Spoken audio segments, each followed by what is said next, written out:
LBC, I'm Clive Bull, and this is the Property Hour. And still time, if you have a question, call us on 0345 6060 973, text 84850 and tweet at LBC. With me this week, Russell Quirk, founder of the online estate agent eMove, and Andrew Montlake from Corico, London Mortgage Brokers. If you have a question, call us now. We're going to go to Junior in High Wycombe. Hello, Junior. Hi, good evening, Clive. Good evening, gentlemen. Evening. I'm in a bit of a quandary here. What it is, I've got the opportunity to buy a 2-bedroom bungalow on leasehold, or a 2-bedroom flat in a house on freehold.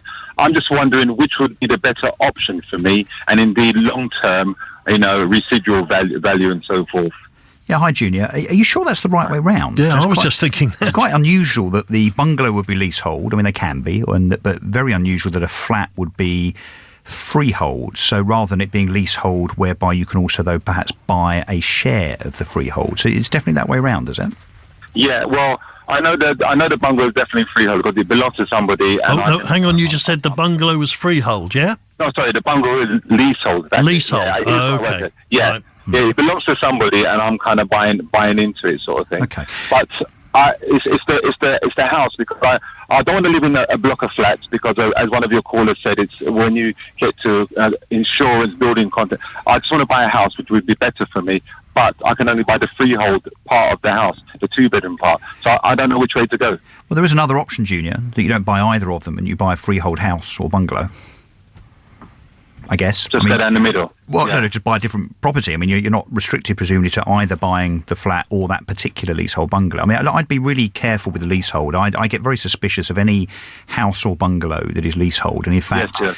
The Law Commission today actually have announced that they want to start to regulate leasehold houses and bungalows, because actually there are some leaseholders or freeholders that grant leases, and developers that are kind of using the leasehold entity as a way to take more money out of the occupier of that property further down the line, either in terms of lease renewals, maintenance, ground rent, and so on. So hopefully that will now start to be regulated, so that people aren't penalised as they have been for forever, really.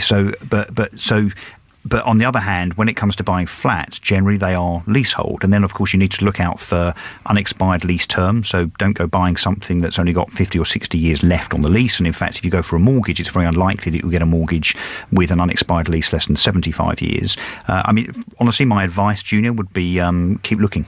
Yeah, all right. Thank you very much for that. On this announcement today, I mean, obviously they're going to be talking about it for years to come, I suspect. But leases is a huge worry for a lot of people, that especially if they are running out of time, they want to extend their lease, or they want to buy the freehold.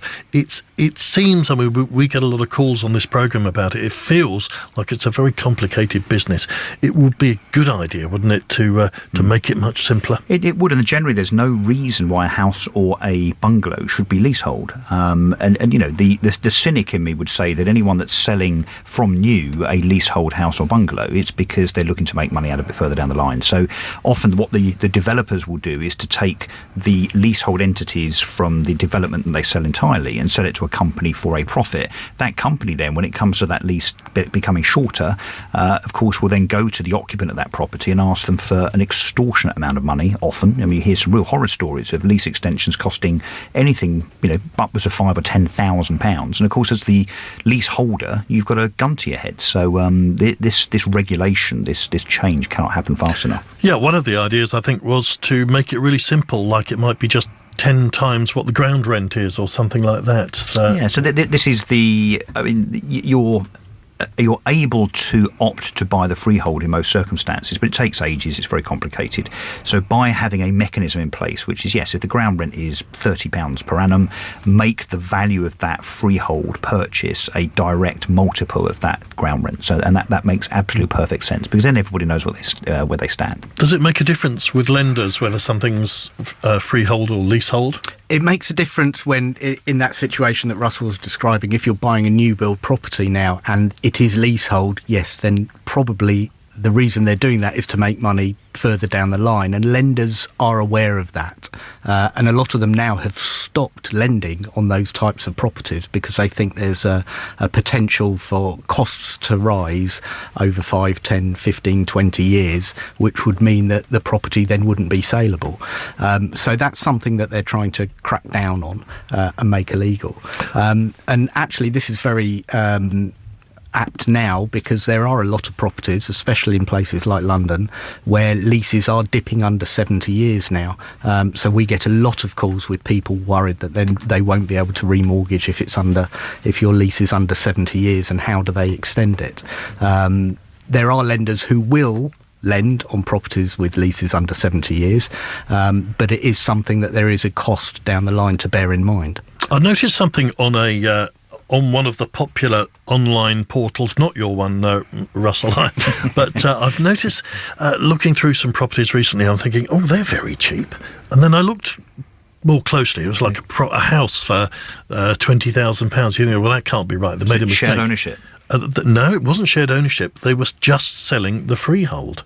Oh, right. It's an income, they're saying. You buy the freehold and you get you get this income instead. And I've never noticed this before. Yeah, I mean, look, you can. I mean, look, they are, inverted commas, an investment, I suppose, because, yes, the income then is the ground rent.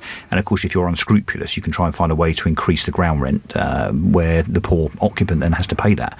But yeah, that then comes back to the point we're making in terms of that investment is at the expense of the occupier of the home, and that's just not fair. OK, great advice, as ever. Thank you very much to Andrew Montlake from Corico and Russell Quirk, founder of eMove.